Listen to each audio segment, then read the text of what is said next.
What they found was that there was essentially no difference in the consideration of race in hiring before or after the Rooney Rule. And they basically found that racial discrimination, if it played a role at all, was nearly zero. TJ, I'm going to start here. The Rooney Rule. Do you think this helps black coaches or hurts black coaches? Well, it certainly doesn't help them. I don't know that it hurts them. I think it's embarrassing to some degree. It's similar to me to what we're seeing with Joe Biden in the Supreme Court. He said, we're going to put a black woman on the Supreme Court, which got rid of 94% of the population. So you look and say, how then can I, as someone who is observing the situation, know that this is the very best person for the job? Now, it's a little bit different because this is not a mandate that you will hire a black coach. But the fact that you're even in the room in a situation that Brian Flores had to be is a bit embarrassing. He was so embarrassed that he filed a lawsuit.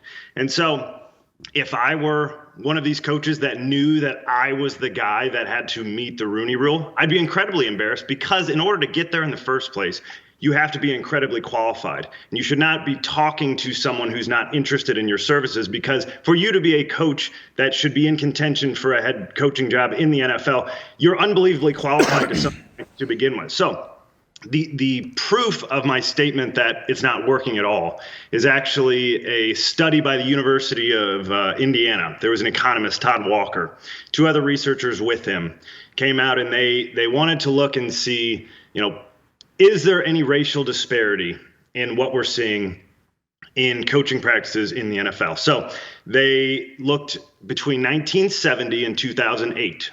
And they studied all the offensive and defensive coordinators. And what they wanted to see was, what are the most important factors, and does race play inside of those factors?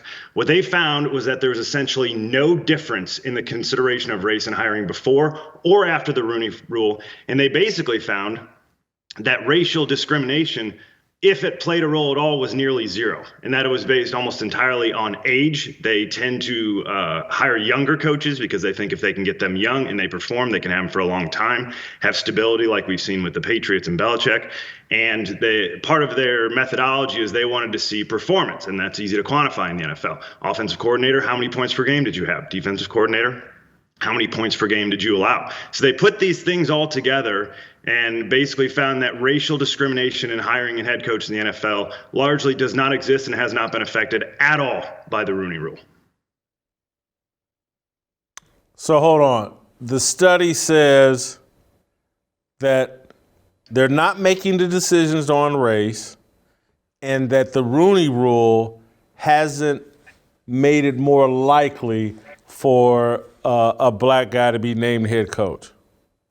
That is correct. And then and what's interesting is you'd say, okay, the Rooney Rule, Rooney coming from the owner of the Steelers, he even admitted that the Rooney Rule had nothing to do with hiring Mike Tomlin, who eventually won him a Super Bowl, because they had already met their quota with interviewing Ron Rivera earlier that year.